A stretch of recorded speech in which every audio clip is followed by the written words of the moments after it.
Hi friends, you are very most welcome on Unit Study with Ajay। दोस्तों, मैं इस channel के ऊपर नेट ज़रा फर्स्ट पेपर और ज्योग्राफी दोनों की बिल्कुल सिस्टमेटिक ढंग से क्लासेस चला रखा हूँ। तो आप मेरी ये सभी क्लासेस ज्वाइन कर सकते हो जो आपके लिए बहुत हेल्पफुल रहेंगी। देखो, आज हम आपके साथ डिस्कस करने जा रहे हैं ज्योग्राफी का मॉडल पेपर सेट 32वां। कौन सा 32वां? इससे पहले मैं total 31 model paper set complete करवा चुका हूँ। यहाँ पर हम डिस्कस करेंगे टोटल 15 क्वेश्चन, जो क्वेश्चन नंबर 407 से लेकर क्वेश्चन नंबर 422 तक टोटल 15 क्वेश्चन। और ये 15 क्वेश्चन आपको टोटल 15 मिनट में सॉल्व करने हैं।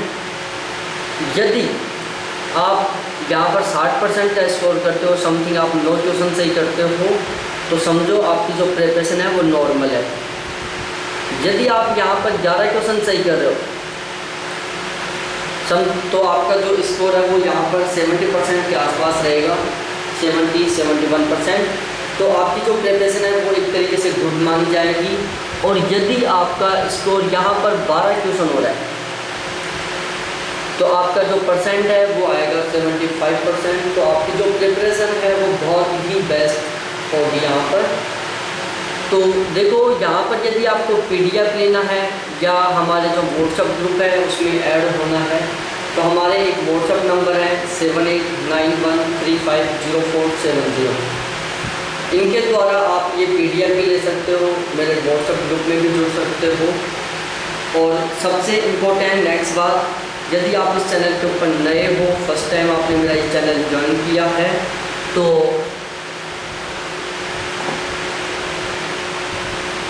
यदि इस चैनल के ऊपर आप नए हो, फर्स्ट टाइम देख रहे हो, तो इस चैनल को सब्सक्राइब करो, बेल आइकन को दबाओ, जिससे आप मेरा कोई भी वीडियो मिस ना कर पाओ। और इस वीडियो को अपने सभी फ्रेंड्स के साथ शेयर करें।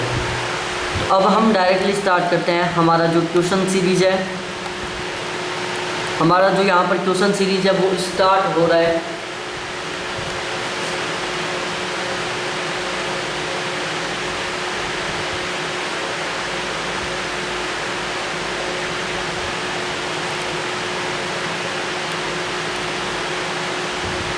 हमारा जो क्वेश्चन सीरीज है वो यहाँ पर स्टार्ट हो रहा है 407 से।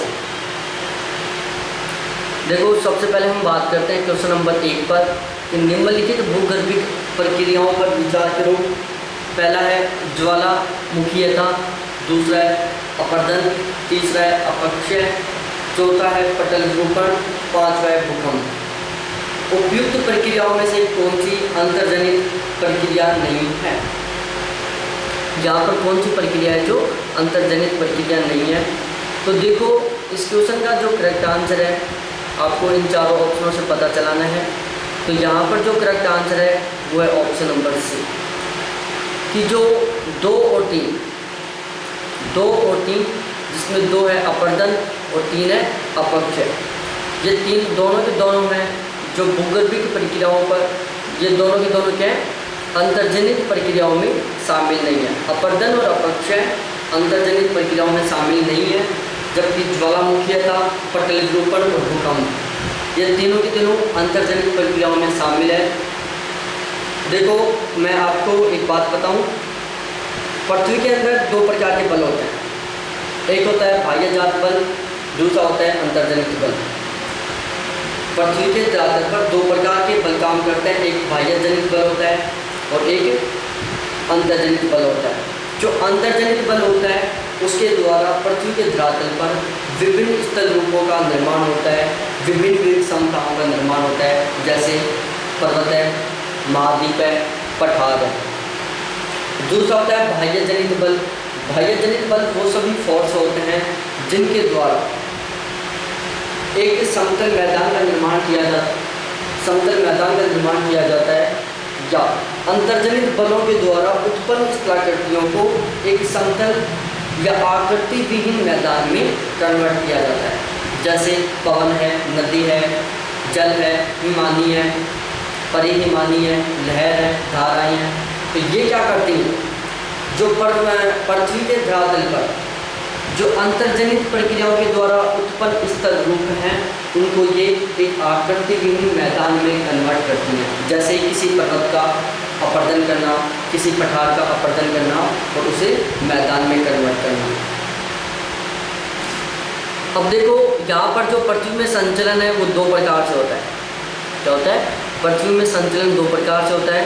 एक होता है अंतर्जनित, दूसरा होता है बाह्यजनित। जो अंतर्जनित होता है उसमें उसे दो जो तीव्रता होती है, स्पीड होती है, उसके आधार पर दो पार्टों में डिवाइड किया गया है। एक होता है पटल विरूपण और दूसरा होता है तीव्र संचलन, जिसको हम आकस्मिक संचलन भी बोलते हैं। देखो ध्यान रखना, मैं इसका एक अलग से वीडियो बनाऊंगा, आज ही बनाऊंगा, अर्थ मूवमेंट पृथ्वी संचलन के नाम से, और इसको मैं बिल्कुल डिटेल से समझाऊंगा आपको। यहाँ पर अंतर्जनित बल, बाह्यजनित बल, उसके एग्जाम्पल बिल्कुल खुल के। तो देखो जो अंतर्जनित बल होते हैं इनको इनकी गति के आधार पर दो पार्ट्स में डिवाइड किया गया है। पहला होता है पटल विरूपण और दूसरा होता है तीव्र संचलन, जिसको हम आकस्मिक संचलन बोलते हैं। पटल विरूपण दो प्रकार से होता है, एक महाद्वीपीय निर्माण होता है, दूसरा पर्वत निर्माण होता है। और जो महाद्वीपीय निर्माण होता है, ये वाला पार्ट, महाद्वीपीय निर्माण में दो आते हैं, एक होता है ऊपरीमुखी और दूसरा होता है अधोमुखी। और एक साइड है पर्वत निर्माण, उसमें आता है तनाव और संपीड़न। और जो तीव्र संचलन होता है, जिसको हम आकस्मिक संचलन बोलते हैं, उसमें आते हैं भूकंप और ज्वालामुखी। उसके बाद हम बात करते हैं बहिर्जनित, जो बाह्यजनित बल होते हैं, जिसमें एक अपक्षय होता है, दूसरा अपर्दन होता है। क्या होता है? एक अपक्षय होता है और एक अपर्दन होता है। अपक्षय में आता है भौतिक आता है, रासायनिक आता है और जीव वैज्ञानिक आता है। वैज्ञानिक आता है कि जो अपक्षय होता है वो तीन प्रकार का होता है, एक भौतिक अपक्षय होता है, एक रासायनिक अपक्षय होता है और एक जीव वैज्ञानिक अपक्षय होता है। दूसरी साइड जो अपर्दन होता है वो नदी द्वारा होता है, बर्फ द्वारा होता है, जिसको हम हिमानी बोलते हैं, समुद्र द्वारा होता है, पवनों द्वारा होता है और भूमिगत जल द्वारा होता है। जो समुद्री अपर्दन है, जिसको हम लहरों के द्वारा भी बोल सकते हैं कि लहरों के द्वारा जो अपर्दन होता है वो। आपने जियोमॉर्फोलॉजी की कोई भी बुक पढ़ी होगी या आपने जब ग्रेजुएशन में पीजी की होगी तो आपने पढ़ा होगा नदियों द्वारा निर्मित शिलाकृतियाँ, हिमानी द्वारा निर्मित शिलाकृतियाँ, परिहिमानी द्वारा निर्मित शिलाकृतियाँ, पवनों द्वारा, लहरों द्वारा। तो वो सारे क्या हैं? वो क्या है? अपर्दन द्वारा।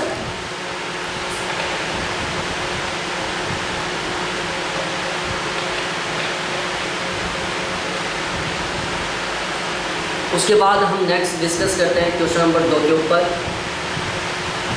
धरातल के पदार्थों पर अंतर्जनित एवं बहिर्जनित बलों के द्वारा भूविन्यास में परिवर्तन होता है।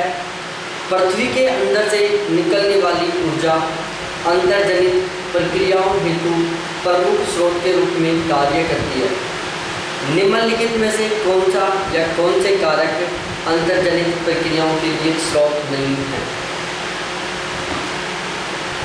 यहाँ पर ये जो टोटल 4 ऑप्शन है, रेडियोधर्मी क्रियाएँ हैं, घूर्णन है, ज्वारीय घर्षण है और भूतापीय प्रवणता है।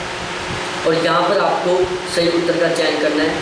ये आपके पास टोटल 4 ऑप्शन है, इनमें से आपको पता चलाना है कि कौन सा बिल्कुल सही है। तो देखो यहाँ पर जो करेक्ट आंसर है वो है ऑप्शन नंबर डी, उपरोक्त में से कोई नहीं।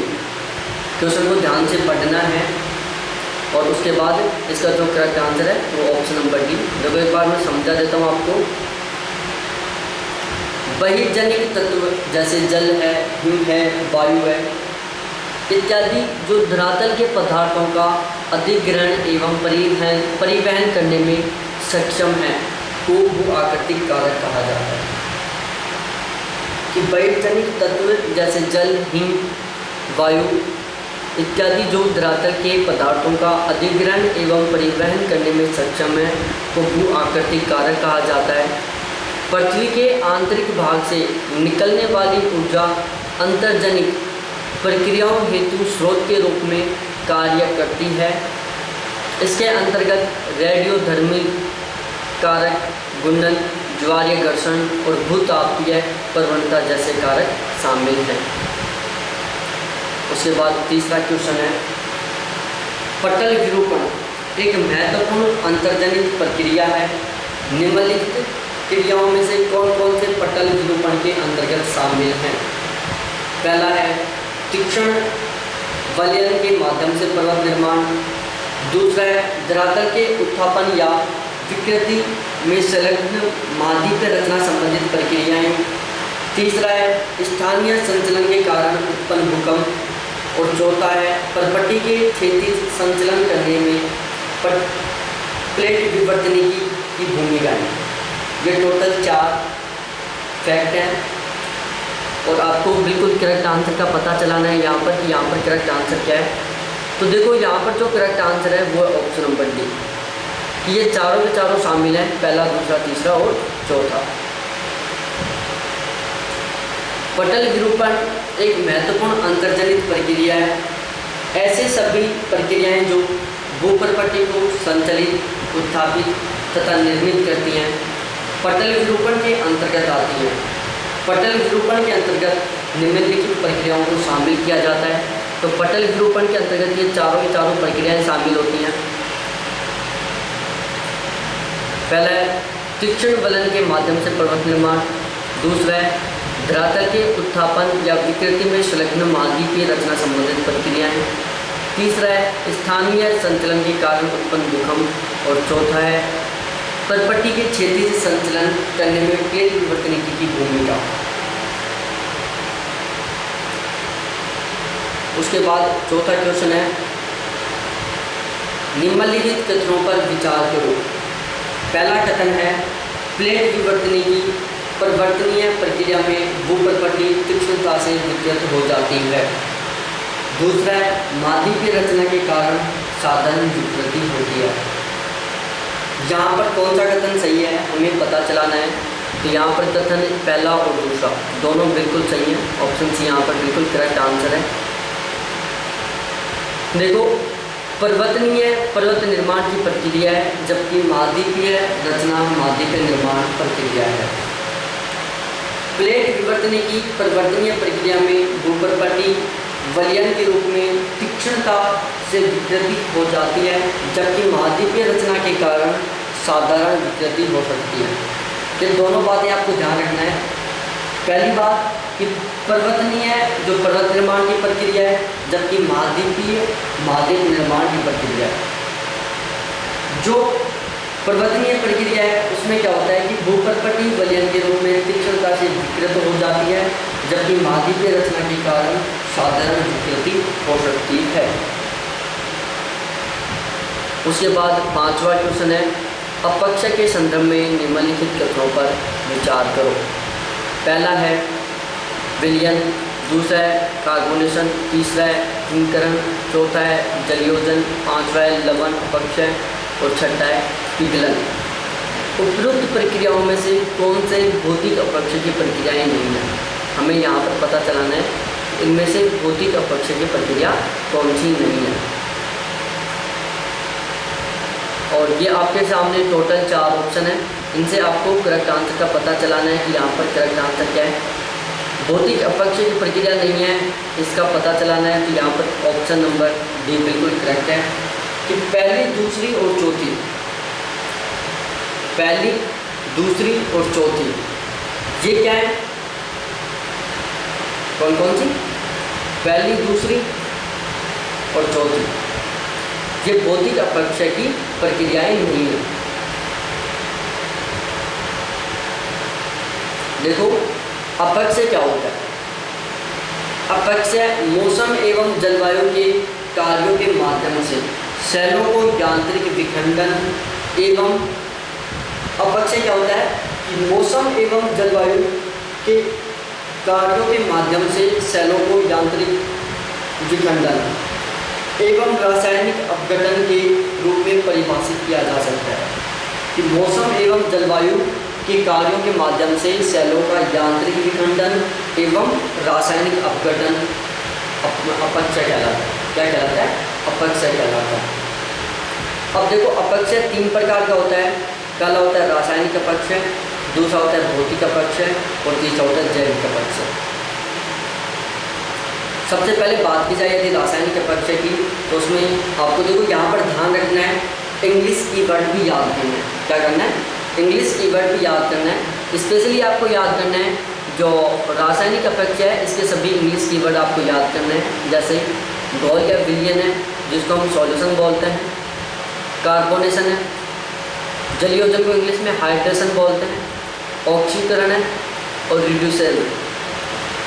तो ये टोटल 5 रासायनिक अपक्षय के प्रकार है। उसके बाद आता है भौतिक एवं यांत्रिक अपक्षय।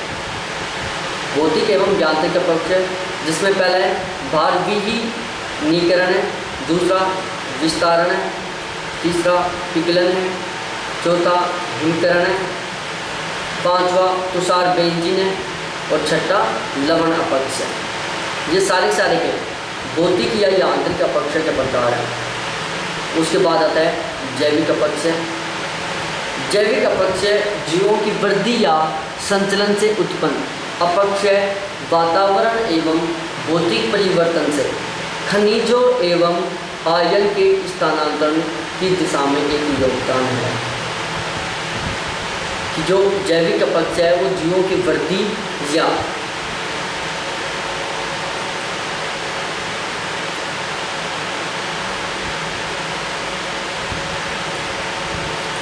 जैविक अपक्षय जीवों की वृद्धि या संचलन में उत्पन्न अपक्षय वातावरण एवं भौतिक परिवर्तनों से खनिजों एवं आयन के स्थानांतरण की दिशा में एक योगदान है।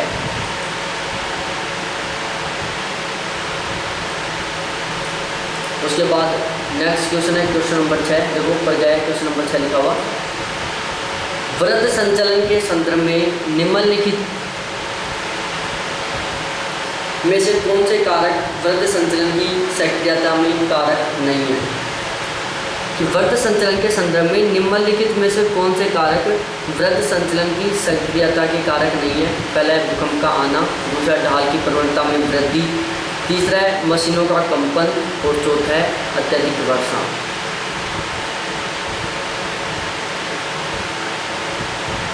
तो देखो यहाँ पर बिल्कुल सही करेक्ट आंसर है ऑप्शन नंबर डी।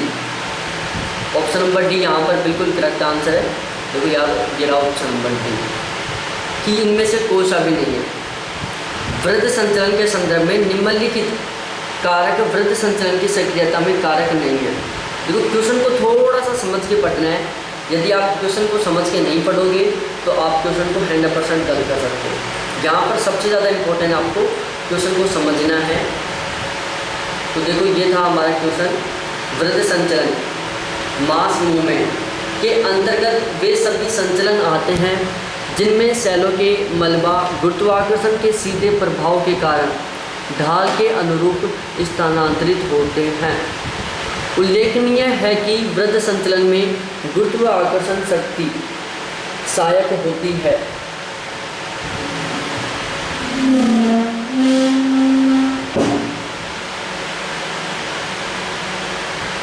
तथा कोई भी भू आकृति कारक जैसे प्रवाहित जल है, हिमानी है, वायु है, लहर है एवं धाराएं वृत्त संचलन की प्रक्रिया में सीधे रूप से सम्मिलित नहीं होते हैं। और यद्यपि पदार्थों का संचलन एक स्थान से दूसरे स्थान पर होता रहता है। देखो वृत्त संचलन का मतलब क्या होता है? जिसको हम मास मूवमेंट बोलते हैं उसका मतलब होता है, जिसको हम भूस्खलन भी बोल सकते हैं, एक तरीके से भूस्खलन बोल सकते हैं कि सेलों के मलबा का गुरुत्वाकर्षण के सीधे प्रभाव के कारण ढाल के अनुरूप स्थानांतरित होना। वृत्त संचलन में गुरुत्वाकर्षण शक्ति सहायक होती है। कोई भी भू आकृति कारक जैसे प्रवाहित जल है, हिमानी है, वायु है, लहरें हैं और धाराएं, ये वृत्त संचलन की प्रक्रिया में सीधे रूप से सम्मिलित नहीं होती हैं।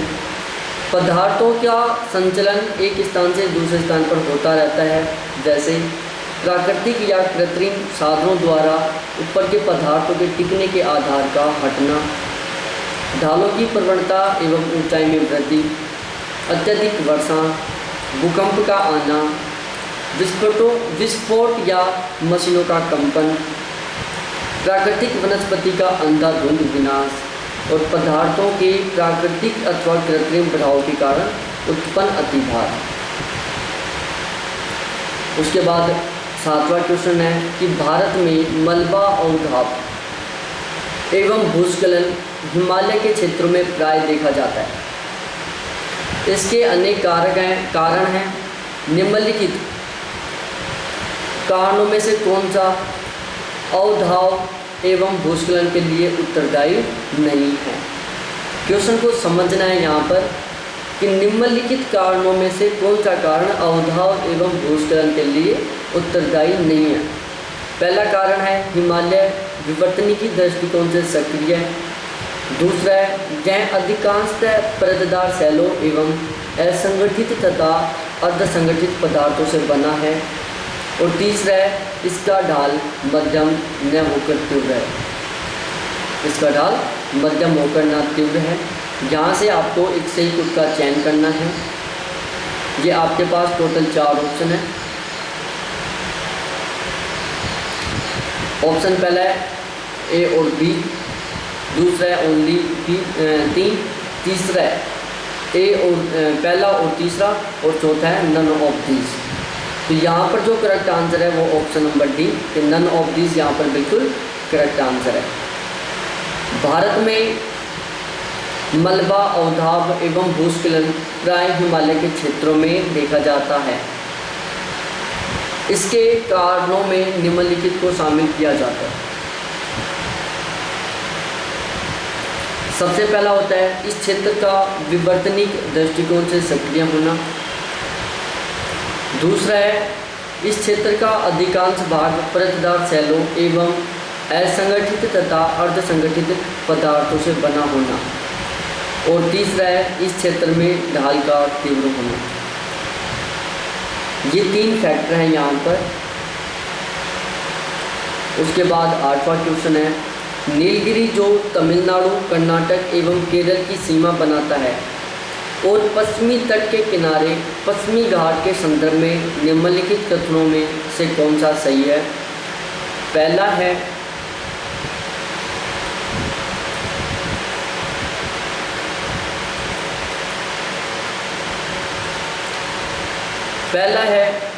ये क्षेत्र हिमालय की तुलना में विवर्तनिकी दृष्टि से अधिक स्थायी है। दूसरा है ये क्षेत्र मलबा अवधाब एवं भूस्खलन की घटनाओं से पूर्णतः मुक्त हैं। तीसरा है पश्चिमी घाट एवं नीलगिरी के खड़े ढाल भृंगु एवं कगार के साथ तीव्रतर हैं। और चौथा है इन क्षेत्रों में लघु अवधि में अधिक बरसात होती है। और यहाँ पर आपको करेक्ट आंसर का पता चलाना है। तो यहाँ पर जो करेक्ट आंसर है वो है, यहाँ 4 में से आपको चूज करना है कि कौन सा करेक्ट आंसर है यहाँ पर। तो देखो यहाँ पर जो करेक्ट आंसर है वो है ऑप्शन नंबर सी कि पहला, तीसरा और चौथा कथन बिल्कुल सही है। पहला कथन, तीसरा कथन और चौथा कथन, ये चारों कथन हैं यहाँ पर बिल्कुल करेक्ट हैं। हिमालय की तुलना में नीलगिरी एवं पश्चिमी घाट विवर्तनिकी दृष्टि से अधिक स्थायी हैं। नीलगिरी एवं पश्चिमी घाट विवर्तनिकी दृष्टि से स्थायी होने के अतिरिक्त बहुत कठोर शैलों से निर्मित हैं, लेकिन अब भी इनमें मलबा अवधाब एवं भूस्खलन होते रहते हैं। यद्यपि इनकी बारंबारता हिमालय से कम है। कि जो नीलगिरी और पश्चिमी घाट है वो हिमालय की तुलना में अधिक कठोर शैलों के द्वारा निर्मित है, लेकिन नीलगिरी और पश्चिमी घाट में प्रेजेंट टाइम में अवधाब और भूस्खलन होते रहते हैं, लेकिन उनकी जो बारंबारता है वो हिमालय की तुलना में कम है। भूस्खलन और अवधाब की जो क्रिया है वो हिमालयी क्षेत्र में अधिक होती है, जबकि जो पश्चिमी घाट और नीलगिरी का जो क्षेत्र है वहाँ पर कम होती है। पश्चिमी घाट एवं नीलगिरी में ढाल खड़े भृंगु एवं कगार के साथ तीव्रतर है, जो मलबा अवधाब व भूस्खलन के लिए जिम्मेदार है। नीलगिरी और पश्चिमी घाट में लघु अवधि में अधिक बरसात होती है। जो नीलगिरी का पर्वतीय क्षेत्र और पश्चिमी घाट है वहाँ पर कम समय में अधिक बरसात होती है, जिसके कारण इन स्थानों में भूस्खलन एवं मलबा अवधाब के साथ प्राय सीधे शैल पतन होता है। उसके बाद है क्वेश्चन नंबर 9। अपर्दन के संदर्भ में निम्नलिखित कथनों पर विचार करो। पहला कथन है अपक्षय अपर्दन के लिए अनिवार्य दशा है, और दूसरा कथन है अपर्दन द्वारा उच्चावच का निम्नीकरण होता है। यहाँ पर आपको सही कथन का पता चलाना है कि कौन सा सही है।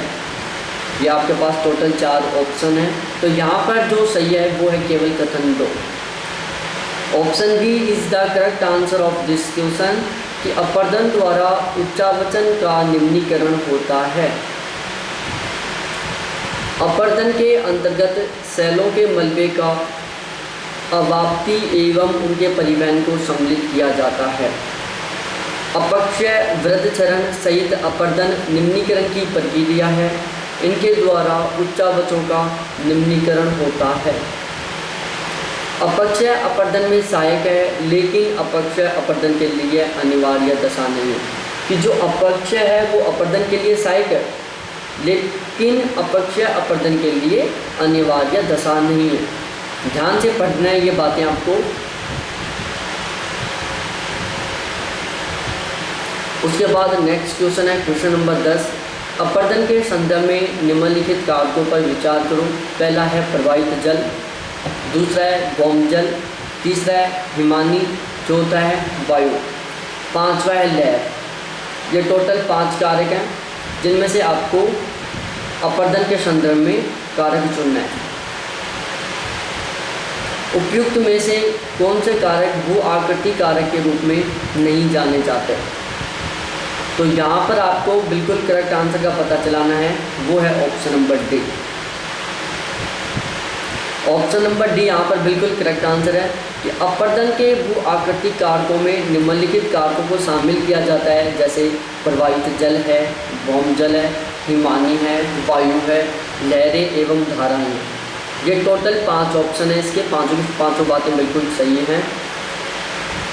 तो इसी के साथ हमारा आज का ये वीडियो कंप्लीट होता है। दोस्तों, इसमें मैंने आपको स्टार्टिंग में बताया था कि मैं यहाँ पर आपको टोटल 15 क्वेश्चन कंप्लीट करवाऊँगा, लेकिन ये वीडियो अभी थोड़ा ज़्यादा लंबा हो गया, 28-29 मिनट का बन गया। और यदि मैं इसमें 5 क्वेश्चन और ऐड करता हूँ तो ये हमारा जो क्वेश्चन है वो बहुत ही लंबा चला जाएगा, ये वीडियो बहुत ही लंबा हो जाएगा।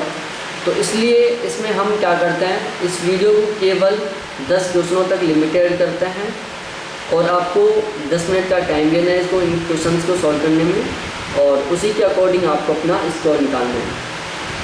ये वीडियो थोड़ा लंबा हो गया था, इसमें पता नहीं चल पाया था कि इतना लंबा वीडियो बन जाएगा ये, क्योंकि मैं एवरेज हर एक वीडियो 30 मिनट का लेके चलता हूँ। तो आप अपना स्कोर इन 10 क्वेश्चन से निकालना, और ऐसे ही और भी बहुत सारे वीडियोस देखने के लिए मेरे चैनल को सब्सक्राइब करो, बहुत सारा लाइक करो, बहुत सारे कमेंट्स करो कि मैं और भी अपने आप में सुधार कर सकूं। साथ ही साथ मैं आज अर्थ मूवमेंट, भू संचलन का वीडियो बनाऊंगा, बिल्कुल डेस्क्रिप्टिव टाइप से, जिसमें मैं अंतर्जात बल और बाह्य जात बल इन दोनों को समझाऊंगा। तो आप मेरा वो वीडियो भी ज़रूर देखें।